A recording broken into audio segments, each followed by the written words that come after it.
maior desafio para a economia brasileira neste momento? O desafio é diminuir os gargalos do Brasil, né? O desafio seria liberar os portos mais do que já está, finalmente isso conseguimos, né? O desafio seria a privatização de ferrovias, de rodovias, de aeroportos, a diminuição do Estado, a reforma de algumas coisas fundamentais como a Previdência, reforma tributária, que é um absurdo, né? Uma reforma fiscal também que o governo não gastasse praticamente todo o dinheiro que arrecada para se manter, para funcionar e não para investir. Essas seriam as coisas desejáveis. Como que o senhor considera que está o índice de confiança dos investidores estrangeiros no cenário nacional? É um índice aceitável ou a desconfiança já é uma realidade? Não. Você tem que olhar o investidor, você divide em dois grupos, né? Tem um investidor que a gente chama de portfólio, é o sujeito que compra ação na Bolsa, que compra bônus do Brasil, né? E você tem um investidor da empresa que vem para o Brasil para investir aqui ou comprar uma empresa brasileira. Vamos separar as duas coisas. O primeiro, ele realmente está numa maré de baixa, tá? Não está olhando para o governo, não está gostando. Agora, os outros investidores estão olhando para o tamanho do mercado brasileiro.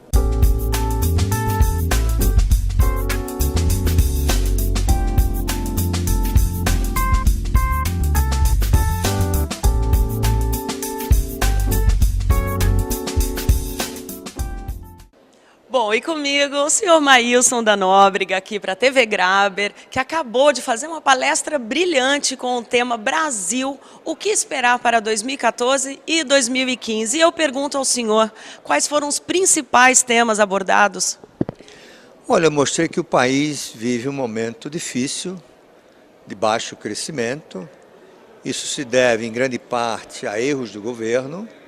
Eu comentei o fracasso da política econômica do governo, por que fracassou, o que está colhendo baixo crescimento, inflação alta, o país foi rebaixado na sua classificação de risco, a confiança dos consumidores caiu, dos empresários também, o humor em relação ao Brasil mudou.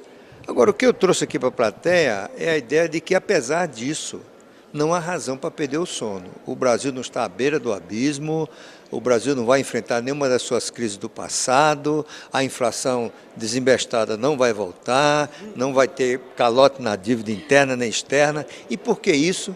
Porque o país tem instituições. São instituições que limitam a continuidade de equívocos. E eu mostrei aqui que essas instituições são muito sólidas no Brasil. Fala-se muito sobre a crise europeia e a possível mudança no protagonismo da economia mundial favorável ao Brasil, né? Qual que é o provável cenário para os próximos anos aqui com a nossa economia? O Brasil está diante de uma oportunidade de ouro e, ao mesmo tempo, um enorme desafio, que é mais do que olímpico. Porque a oportunidade está na conjugação da chamada janela demográfica, ou seja, gente jovem, adulta, milhões e milhões entrando no mercado de trabalho, querendo casar, ter casa, ter emprego, prosperar, etc. Os resultados do pré-sal que vem nesta década, se tudo der certo. O outro pré-sal brasileiro que já está pronto, que é o agronegócio, muitas vezes não mencionado, mas tão importante quanto em termos de geração de riqueza e até mais em geração de riqueza no interior do Brasil e tudo mais que está acontecendo. Essa é a oportunidade. Entretanto, o Brasil está diante de um desafio que é matar o monstro TEG. Aí eu vou explicar. O TEG é o tributo excessivo e o gasto estéril. O Brasil tributa demais e ele está começando a matar a produtividade, principalmente na indústria, por causa do excesso de imposto. Nós praticamos no Brasil o chamado bullying tributário, né? É imposto demais, toda hora, a troco de qualquer coisa, e isso amarra a eficiência. E o gasto estéril, o Brasil já gasta 70% da despesa pública total, União, Estados e municípios, com simples transferências de João para Maria, para José, sem nenhuma produção de bem público, ou seja, não faz nem infraestrutura, nem gasta esparadrapo no hospital, nem livro na escola, ou seja, simplesmente transferência de dinheiro ou pagamento de juros. Isso é um absurdo, porque é 40% do PIB, 70% disso é gasto estéril, como eu disse. Então o TEG, esse monstro horroroso, tem que ser achado, combatido, eliminado, e aí o Brasil vai crescer de 5% a 6%, e obviamente nós vamos ser esses protagonistas que a gente imagina que poderá ser. O meu problema é 1000 vezes menor do problema de uma pessoa que tenha perdido as pernas, que tenha ficado tetraplégica, que tenha perdido a visão, mas pela exposição na mídia, acabei servindo de referência para milhares e milhares de pessoas. Tentar mostrar que a vida é feita com um desejo de perseguir o sonho. E quando você menos esperar, o sonho começar a correr atrás de você. Sua história de vida é, sem dúvida, muito emocionante e exemplar. Tanto é que foi tema campeã de escola de samba no Carnaval 2011. Como foi ter sido homenageado e ver a sua história mostrada para o Brasil inteiro? É uma emoção que, por isso que eu chorei tanto no Sambódromo.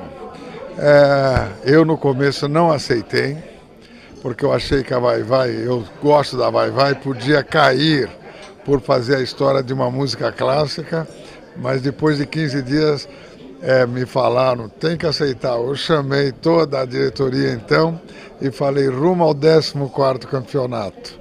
E é uma emoção que não tem palavras para descrever. Como ministro, você batalhou pela indústria nacional e pela abertura de novos mercados, né, para os produtos brasileiros no exterior.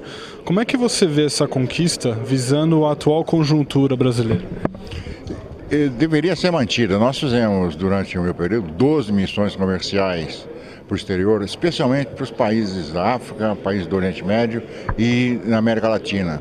Esse esforço deveria continuar e mais forte ainda, porque nós temos uma redução no mercado internacional, portanto você tem que fazer mais força para vender para o exterior. Qual o maior desafio da economia brasileira daqui para frente? Acho que o maior desafio é tomar as rédeas desse processo de crescimento acelerado, porque até hoje o forte crescimento brasileiro é consequência basicamente de sorte. A gente gerou sim as condições para poder aproveitar, estabilizando a economia brasileira, e isso foi fundamental, isso foi muito importante, mas a gente continua dependente de um cenário externo bastante favorável. Para que o Brasil não dependa mais tanto de China, de Índia crescendo e demandando as nossas matérias-primas, a gente precisaria investir muito mais em infraestrutura, em educação, reduzir carga tributária, tornar o ambiente de negócios mais favorável, reduzindo o número de impostos, facilitando a abertura e fechamento de empresas. Ou seja, tem muito que a gente precisa fazer para que a gente não continue dependendo de sorte. Por um bom tempo, vamos continuar a depender. Por sorte, exatamente, é provável que esse ambiente externo ainda seja favorável ao Brasil por algum tempo. Hoje não tem chinês mais que duvida que a China vai ser a maior potência do mundo. Quer dizer, não sei que a gente possa atrapalhar, quer dizer, que seria ótimo se pudéssemos até. E a resposta passa por esses 3 itens. Educação, inovação, quer dizer, pegar a criatividade, transformar num produto inovador e chegar ao mercado, seja lá o que seja, tanto o produto material como serviço, etc. E engrandecer o empreendedor. Esse empreendedor que sofre desconfiança, que o pessoal acha que está ganhando dinheiro, está com lucro nas costas da população, coisa dessa natureza, nós temos que deixar isso para trás e começar a proteger essa figura mágica do criador de riquezas, porque sem dúvida nenhuma, sem empreendimento, sem empreendedor, nada acontece. Ele Ele é doutor em economia, já foi ministro da Agricultura, deputado, ministro da Fazenda, ministro-chefe da Secretaria de Planejamento da Presidência da República, entre outros cargos políticos. Antônio Delfim Neto conta com essa vasta experiência para atuar como colunista em diversos jornais e revistas importantes do mercado. E hoje está aqui para falar sobre o passado, presente e futuro da economia brasileira, especialmente para os clientes da Grabber. Bom dia, ministro. Bom dia. O Brasil está crescendo de forma acelerada. O senhor acha que está acontecendo de forma adequada e vai permanecer nos próximos anos? O Brasil recuperou, na verdade, o espírito de crescimento que ele sempre teve.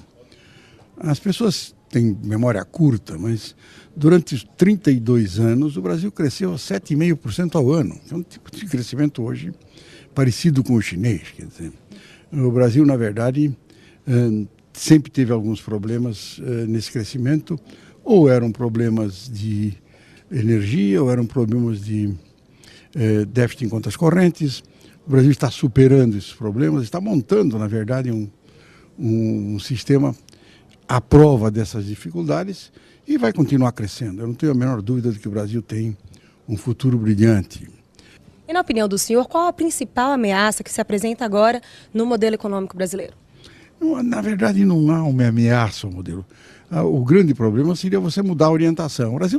Mas o Brasil tem uma política econômica canônica. O Brasil usa a mesma política econômica que 140, 150 países do mundo. Basta ele prosseguir nessa linha, com uma política fiscal adequada, eliminando até o déficit fiscal, se for possível, e seria recomendável, reduzindo a relação dívida-PIB, continuar com uma política monetária com o Banco Central autônomo e uma taxa de câmbio flexível, desde que a taxa de juros real interna seja igual à externa. De forma que não há novidade nisso. Pelo contrário, a ameaça é a novidade.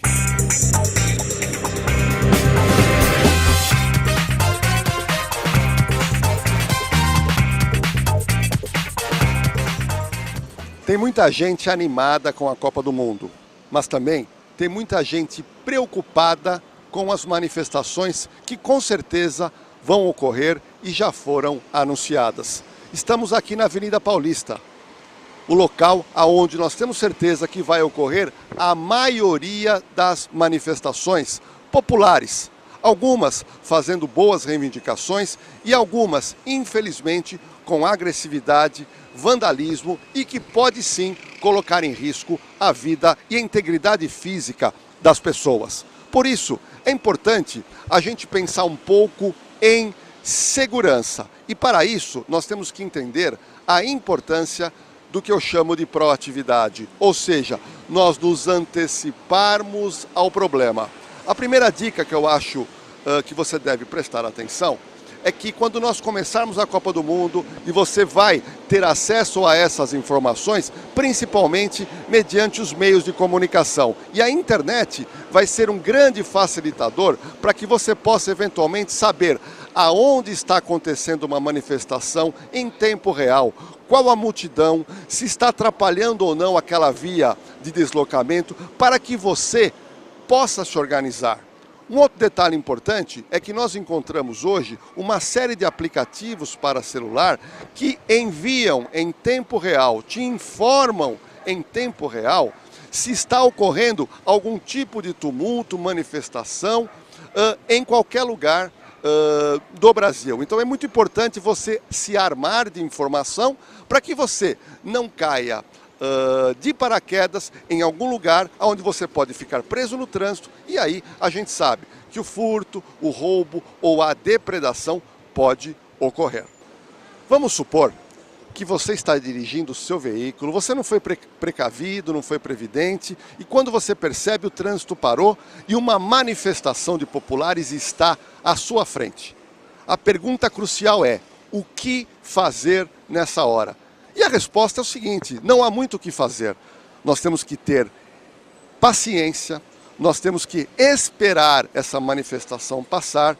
E uma coisa muito importante, que foi divulgada demasiadamente o ano passado, são motoristas que querem passar, que querem acelerar o veículo tentando fugir daquele local. Fato que nós não recomendamos, porque a gente sabe que pode gerar um atropelamento, vai gerar um repúdio daqueles populares, e aí a gente sabe que com certeza vai acabar tudo isso na delegacia. Portanto, quando você estiver dirigindo, parado no trânsito, fruto principalmente de manifestação, é melhor você levantar os vidros, ter paciência e esperar o momento certo para pegar uma rua e deixar aquele local.